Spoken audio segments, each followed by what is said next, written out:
وی نن خو روژه ده.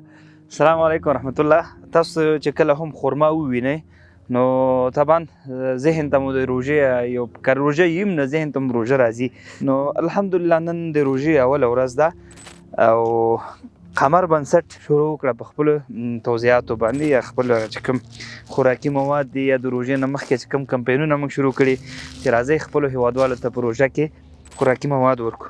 الحمدلله ثم الحمدلله ډېره مننه د هغه ورونو نه چې موږ سره یې مرستې کړي او قمر بنسټ ادرس انتخاب کړی تر څو پورې دغه غریبو او غربو فامیلو ته تاسو ته شاته ښکاري دې ته هغه چې کوم د خوراکي موادو کڅوړي هغه ورته ورسو. نو موږ په هر ویډیو کې بار بار وایو چې روژه د برکتونو میاشت ده، د مغفرت میاشت ده او جهنم څخه د نجات میاشت ده. هغه ځکه وایو چې تاسو ته یو یادوري وشي که نه، ډېر مصروف یاست زه پوهېږم، تاسو ته یو یادوري دا وشي چې راځئ یو سفر موږ مخته لرو، د هغې سفر لپاره تیاری طبعا روانې اروپا ته ځې یا مثلا ځې جرمني ته ځې، مخکې دی چې ځې بیک جوړی خپلې جامې وراچئ، همدارنګه پاسپورټ ویزا او هر څه ټیکټ دا د هر څه بوک کړي که نه، ځان دې ریډي کړي، تاریخ مشخصي. خو داسې یو سفر چې تاریخ مشخص نه دی موږ او تاسو سره باید دا هر څه وي، تیاری مو باید ورته کړی، ځکه دا داسې یو سفر دی شاید میدان ته لاړ شي جرمني ته، میدان ته مثلا میدان هوایي کې ودرېږي بیرته دې راواپس کړي چې راسه ستا په اسنادو کې مشکلات دي. خو هغه سفر ته چې ځو دا مو په یاد باید وي چې هغه سفر کې بیرته راواپس کېدل نشته. نو د هغه سفر په خاطر باندې موږ تاسو ته بهترونه چانسونه وړاندې کوو. هغې له جملې څخه یو دا جاري صدقه ده، خصوصا په رمضان کې پروژه کې شاید تاسو دا زموږ خویندې او دا ورونه وینئ چې دلته ناستې دي، د دې دیوال تر شا باندې په سلګونه په لسګونه نور هم ناست دي، منتظر دې ته دي. زه دا منم چې اکثره به داسې خلک وي چې هغې به عادت وي، خو ولې اکثره داسې خلک هم شته چې د هغې کور ته ته لاړ سې بېرته چې راځې نو زه باوري یم چې ته به یو ټابلیټ خورې تر څو پورې ذهن بدل کې، ځکه دومره سخته دومره مشکلات هغه په کور کې وي. د دې په کور کې حتی ګرد وړه څه کوي چې یو مړۍ ډوډۍ هم نه وي، بس ناست دې ته وي چې احمد یا محمود به الله تعالی ماته را برابر کړي او څه به راکړي.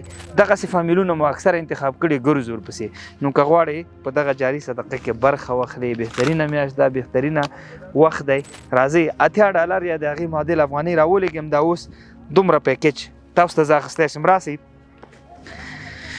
په دې $80 ما څه اخیستي دي راسه وګوره ښه، 1 2 3 4 5 دا 5 څه شی دي؟ خو کجورو یا خرما دي، صحیح ده. دا به دلته درته کېدم تقریبا 1 کیلو یا 1 من.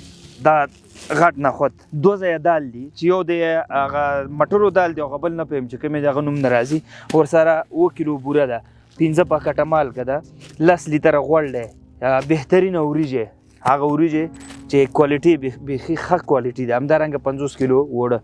داسې عادي پیکیج نه دی یا عادي شی نه دی، دا په $80 لله الحمد. که څوک وایي چې نه د نرخ پورته دی، صحیح ده، کېدای شي موږ سره نورو همکاري کړي یا تجاران، کېدای شي موږ ته نرخ کم راکړی. خو دا هغه مواد دي چې تاسو ته موږ د ټول کال کې د روژې په خاطر موږ چغې وهو یا د روژې نه مخکې موږ شروع کړي چې حالې راځي یو فامیل لپاره واخلي. همدا اوس راځه بسم الله که پس دغه چې کوم اماونټ یا مقدار مې درته ویلی دا راولېږه، زه به انشاءالله دغه کورنیو ته دغه مواد واخلو. هدف یې ټارګټ مو څه کال تقریبا 15,000 کورنۍ دي، تېر کال مو 3,500 څه کالي 15,000 کورنۍ دي.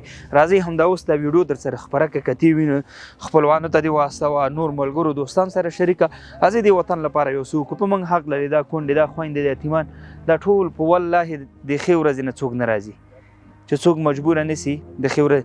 زه پکې بعضې یو نیم پېژنم او زه شکر دی چې زنګ دې راووهه زموږ وړه خلاص و، بس په اندازه په طول باندې موړه کور ته راوړل. نو موږ دغه چیغې او دغه تاسو ته همیش لپاره لاس نیسو، دا موږ ته هم خوند نه راکړي. الله دې داسې یو وخت راولي چې قمر بنسټ یا ورسره ټیم داسې یو وخت پیری سي چې هغوی همیش لپاره بس خپل هغه نه راخلي او دې خلکو ته ورکوي. انشاءالله په دې کار روان دی. الله مو خوشحال لره ویډیو در سره خپره کوي. که دا اوس غواړئ د خلکو سره کومک او همکاري وکړي بسم الله کوي. واتساپ نمبر ستا، آنلاین مرستو لپاره لینکونه ستا او منیګرام یا ساده حواله یا ویسټرن یونین یا ریا، ټولې لارې تاسو په مخ باندې خلاص دي.